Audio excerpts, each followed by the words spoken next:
The evening began quietly, almost too quietly. As Emily Carter stood alone in her kitchen, the soft hum of the refrigerator filling the empty space where conversation used to live. Outside, the neighborhood was settling down, porch lights turning on one by one, families gathering for dinner, laughter drifting faintly through open windows. Emily dried her hands with a towel and glanced at the clock again. Mark was late. Again, she told herself not to be annoyed, but the feeling sat heavy in her chest.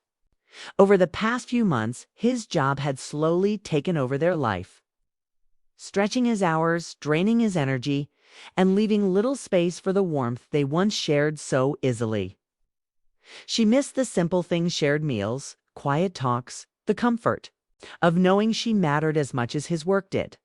As she reached for her phone to check for messages, it buzzed in her hand. The name on the screen made her pause.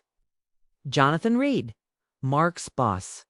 Her first reaction was confusion, followed by a flicker of concern. She opened the message and read it carefully. Jonathan explained that Mark had accidentally left an important folder at his house after a late meeting the night before. Mark was tied up at work, and Jonathan asked politely if Emily could stop by to pick it up. Emily hesitated, her thumb hovering over the screen. It wasn't inappropriate, she told herself. It was practical, professional, and simple. Still, something about the request felt unexpected, almost personal, though there was nothing personal in the words themselves. She replied with a short confirmation and set her phone down, trying to ignore the strange awareness building inside her. She put on her coat, grabbed her keys, and stepped into the cool evening air. Unaware that this small decision would quietly change the way she saw herself and her life. The drive to Jonathan's house was short, winding through calm streets lined with tall trees and neatly kept lawns.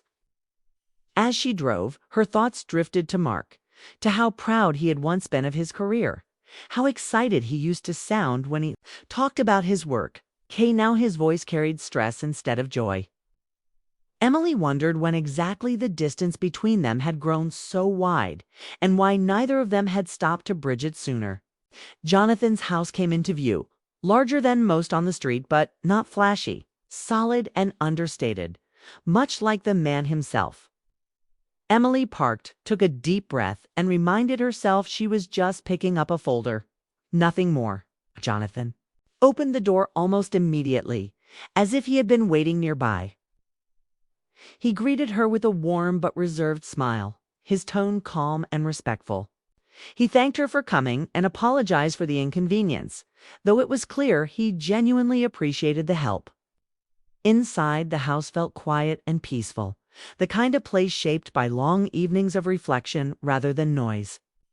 Emily noticed small details as she stepped inside a bookshelf filled with worn novels, framed photographs that hinted at a life shaped by both success and solitude.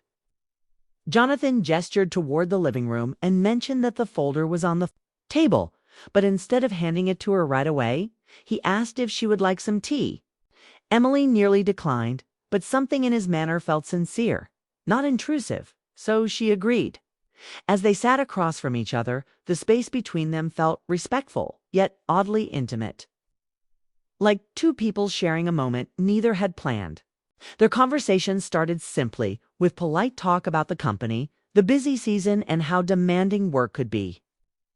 Emily listened, nodding, offering small responses, but she sensed there was more beneath Jonathan's words. He spoke thoughtfully, without complaint. But there was a quiet weight in his voice, a hint of weariness that surprised her. She had always seen him as confident and steady, someone untouched by doubt. As he spoke, Emily found herself relaxing, drawn in by the honesty in his tone. Without intending to, she shared her own feelings, speaking about how life had changed, how loneliness could exist even inside a marriage, how being patient sometimes felt like being invisible. The words came faster than she expected, as if they had been waiting for the right moment to be heard. Jonathan listened closely, not interrupting, not judging, simply present. There was no awkwardness, no tension that crossed any lines, just a deep, quiet understanding that settled between them. When the conversation paused, the silence felt full rather than empty. Jonathan finally reached for the folder and slid it across the table, apologizing again for the trouble, and Emily picked it up, suddenly aware of how much time had passed. As she stood to leave, their eyes met briefly. And in that look was something unspoken, recognition, respect, and a shared awareness that this moment was more than a simple errand, yet still needed to remain exactly what it was. Emily thanked him and stepped back into the night, her heart beating a little faster than before. As she drove home, the quiet streets felt different, charged with thought and emotion. She didn't fully understand what had just happened, only that something inside her had shifted. Part of her wanted to dismiss it as nothing, but another part knew that some moments, however small, leave marks that don't fade easily. The next day moved faster than Emily expected, as if life was trying to distract her from the quiet thoughts left behind from the night before, yet every small moment pulled her back to that unexpected conversation. She woke early, prepared breakfast, and went through her routine, but her mind stayed restless, replaying Jonathan's calm voice and the way he had listened without rushing or judging. At work, her focus drifted, and she caught herself staring at her screen without reading the words. She reminded herself firmly that nothing unusual had happened, that it was simply a kind exchange between two adults who happened to be honest for a moment. Still, the feeling lingered. That afternoon, her phone buzzed again, and her chest tightened before she even looked. It was a short message from Jonathan, polite and professional, thanking her once more for bringing the folder and hoping Mark was doing well. There was nothing personal in the words, yet the timing felt deliberate, as if he too was acknowledging that brief connection without naming it. Emily replied with equal care, keeping her tone friendly and distant, then placed her phone face down, determined not to overthink it. When Mark came home late that night, exhausted and quiet, she asked about his day. But his answers were short, distracted, his attention pulled somewhere far away. The space between them felt wider than ever, and Emily felt the weight of unspoken needs pressing on her chest. A few days later, an unexpected situation pushed her back into Jonathan's presence. Mark called in the middle of the afternoon, apologizing quickly and asking if Emily could attend a small company gathering in his place. He had been caught in meetings, and Jonathan had suggested that Emily represent them, as spouses were welcome. Emily hesitated, unsure if she was ready to see him again so soon, but she agreed, telling herself it was a harmless social event. The gathering was held at a quiet restaurant, modest but elegant, filled with soft conversation and polite laughter. Emily arrived feeling slightly out of place, but Jonathan greeted her with the same respectful warmth as before, never crossing boundaries, never making her feel uncomfortable. Throughout the evening, they spoke briefly in group settings, exchanging light comments and professional pleasantries. Yet there was an unspoken awareness between them, a careful distance shaped by mutual understanding. As the night went on, Emily noticed how Jonathan moved through the room, attentive to others, kind and thoughtful, yet always carrying a trace of solitude. She realized then that what had touched her during their first conversation was not attraction alone, but recognition, the feeling of being understood by someone who saw beyond appearances. Near the end of the evening, Jonathan found a moment to speak with her privately, standing near a quiet corner of the restaurant, where the noise faded into the background. He thanked her again for attending and asked politely if Mark was managing the workload. Emily answered honestly, explaining that Mark was struggling but trying his best. Jonathan listened carefully, nodding, his expression thoughtful. He admitted that he sometimes pushed his team too hard, forgetting that success meant little if it came at the cost of personal lives. The admission surprised Emily, and she respected him more for it. Their conversation remained brief but meaningful, ending naturally as others joined them. When Emily left that night, she felt a strange mix of comfort and conflict. She hadn't done anything wrong, Yet her emotions felt tangled. Over the next few days, life continued at a fast pace. Mark remained distant, buried in work, while Emily found herself quietly reflecting on her own needs, her own voice that had gone unheard for too long. Jonathan did not message again, and Emily appreciated the restraint, even as part of her wondered what he was thinking. Then, one evening, she received an unexpected call from Mark. He sounded frustrated, overwhelmed, admitting that the pressure at work was becoming too much. Emily listened, offering reassurance, but as she hung up, she realized something important had shifted inside her. The conversation with Jonathan had opened her eyes, not to forbidden feelings, but to the truth that emotional connection mattered deeply. And its absence could leave quiet cracks in even the strongest relationships. That night, Emily sat alone. In the living room, the house silent except for the ticking clock, and faced the truth she had been avoiding. The private moment with Jonathan had not been a mistake, but a mirror, showing her what she was missing and what she needed to address. She didn't know yet how to fix it or where the path would lead, but she knew she could no longer ignore her feelings. Somewhere between longing and responsibility, Emily stood at a crossroads. Aware that the choices she made next would shape not only her marriage, but the person she was becoming. The days after the company gathering passed quickly, but the emotional weight Emily carried made each hour feel heavier than the last, as if time itself was moving forward while her thoughts stayed behind. She threw herself into routine, waking early, staying busy, filling silence with motion.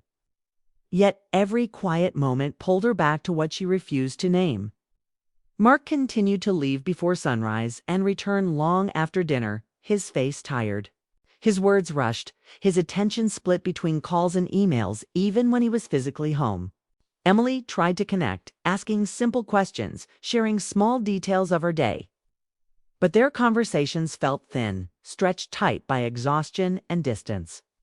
At night, she lay awake listening to him sleep, wondering when they had stopped, truly seeing each other. One afternoon, an email notification appeared on her phone while she was grocery shopping, and her heart reacted before her mind could stop it. Jonathan had written briefly and carefully, explaining that he wanted to apologize if the conversation they shared had placed her in an uncomfortable position. He said he respected her marriage and valued boundaries, but also wanted to thank her for reminding him what honest conversation felt like. Emily stood still between the shelves, the noise of the store fading as she read the words twice. There was nothing wrong in the message. No suggestion, no pressure, just clarity and respect. And yet it stirred something deep inside her. She didn't respond right away. Instead, she finished her shopping, drove home, and sat alone at the kitchen table, staring at the phone as if it held answers she was afraid to read. When she finally replied, her words were measured and sincere, thanking him for his honesty and wishing him well, making it clear that she valued the moment for what it was. Nothing more. The exchange ended there, but the impact remained. That evening, Mark came home later than usual, frustration clear in his posture. He barely touched his dinner, rubbing his temples as he spoke about deadlines, pressure, and the fear of disappointing everyone. Emily listened, truly listened. But something inside her shifted as she realized how often she had been the one doing that without being heard in return. She wanted to tell him how lonely she felt, how unseen, but the words stayed locked behind, the tension in the room. Instead, she offered support as she always did, while a quiet sadness settled in her chest. A few days later, the company announced a major restructuring and Mark's stress reached its peak. He became short-tempered. Not unkind, but distant, emotionally unreachable. Emily felt herself pulling back too, not out of anger, but self-protection. She began to understand that what she had felt with Jonathan was not betrayal or desire, but recognition, the relief of being understood without having to fight for attention. That realization scared her more than anything else. One evening, Emily attended another company-related event, this time unavoidable, and Jonathan was there. Their interaction was brief, respectful, and public. Nothing that could be misunderstood, yet the tension sat quietly beneath the surface. At one point, their eyes met across the room, and in that look was a shared understanding that this situation required care, restraint, and honesty. Jonathan excused himself early, and Emily respected the choice, feeling both relieved and unsettled. On the drive home, rain began to fall, tapping against the windshield like a steady reminder of things left unsaid. When she arrived, the house was dark and silent. Mark had not come home yet. Emily sat on the couch, the quiet wrapping around her, and allowed herself to reflect fully for the first time. She thought about her marriage, about the years they had built together. The love that still existed beneath layers of stress and neglect. She also thought about herself, about how she had slowly learned to shrink her needs to keep peace, to wait patiently for moments that never came. The private moment with Jonathan had not created these feelings. It had simply revealed them. Later, that night, Mark returned, worn down and emotionally drained. He spoke without looking at her, explaining that work was overwhelming and that he felt like he was failing at everything at once. Something inside Emily finally gave way. She didn't raise her voice or accuse him. Instead, she spoke calmly, telling him she missed him, that she felt alone even when he was there, that she needed more than silent dinners and rushed conversations. Mark looked at her then, truly looked as if seeing her clearly for the first time in months. The room filled with heavy silence, not angry, but honest. He admitted he had been afraid of losing his position, afraid of disappointing her, afraid of slowing down when everything demanded more. The conversation was not a solution, but it was a crack in the wall between them, a beginning rather than an ending. That night, as they sat together in quiet understanding, Emily realized she stood at a turning point. The unexpected moment that once unsettled her heart had now forced her to face truths she could no longer ignore. Whatever came next would require courage, honesty, and choice. And as she looked at the man she had built her life with, she knew the hardest part was not temptation or confusion, but deciding whether to fight for connection or continue living in emotional silence. The turning point came quietly, almost unexpectedly. One Thursday evening, when Mark returned home earlier than usual, carrying the weight of exhaustion and tension on his shoulders. Emily noticed immediately that something had shifted, not in a dramatic way, but in the small details. The way he sank into the chair with a weary sigh, the loosened tie around his neck, the faint traces of stress etched into his face. Over dinner, he spoke more openly than he had in weeks, explaining the pressure he had been under at work, the constant deadlines, the fear of letting people down, and how it had made him emotionally distant at home. Emily listened carefully, allowing him to speak without interruption, noticing how much he was struggling to admit his vulnerabilities.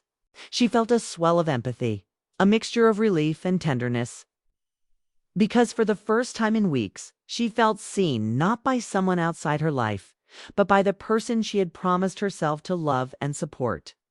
She realized that what she had experienced with Jonathan had never been about desire or betrayal. It had been a mirror reflecting her own emotional needs.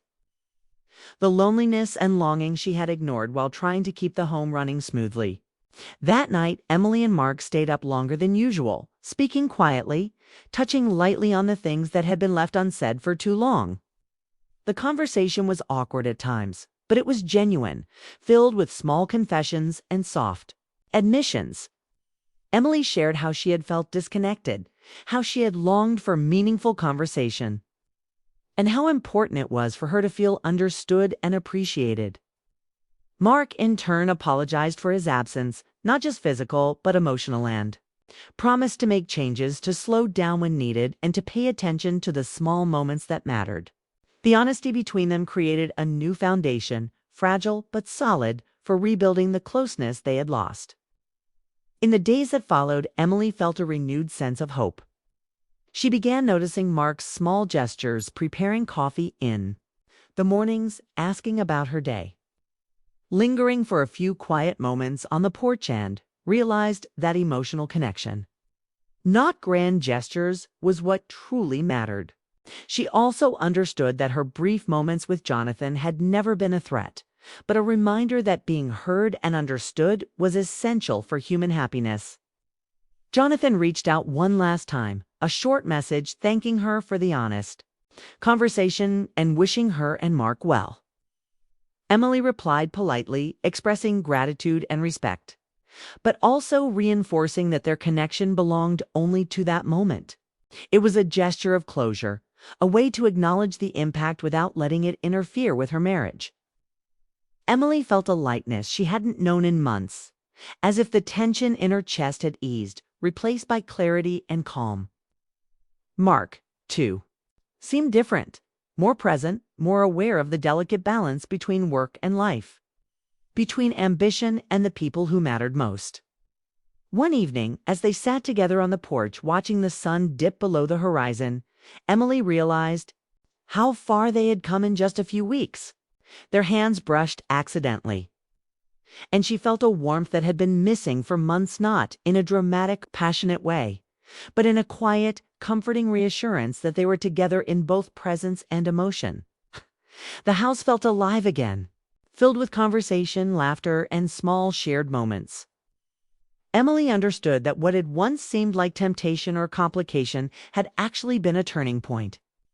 A reminder that love required attention, honesty, and vulnerability.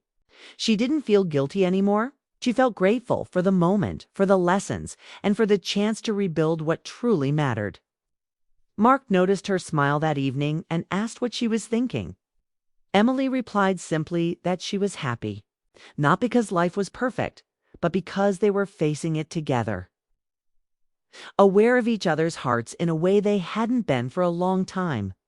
That night, as they went to bed, the quiet was no longer heavy or isolating, but peaceful, filled with trust and understanding.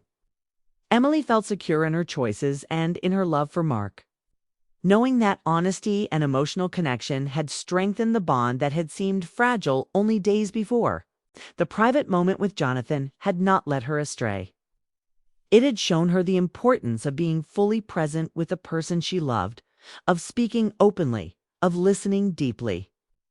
And as she drifted to sleep beside Mark, she realized that life's unexpected turns sometimes guide us back to exactly where we need to be, reminding us that the truest love is built not on dramatic gestures or fleeting feelings, but on patience, understanding, and shared vulnerability.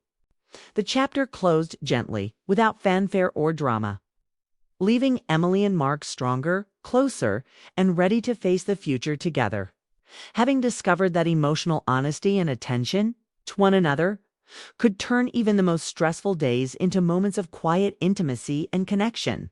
From that day on, Emily approached her marriage with renewed energy, conscious of the small acts of love and understanding that truly mattered, while carrying the quiet memory of her brief connection with Jonathan not as temptation, but as a lesson in human empathy and the importance of being fully seen.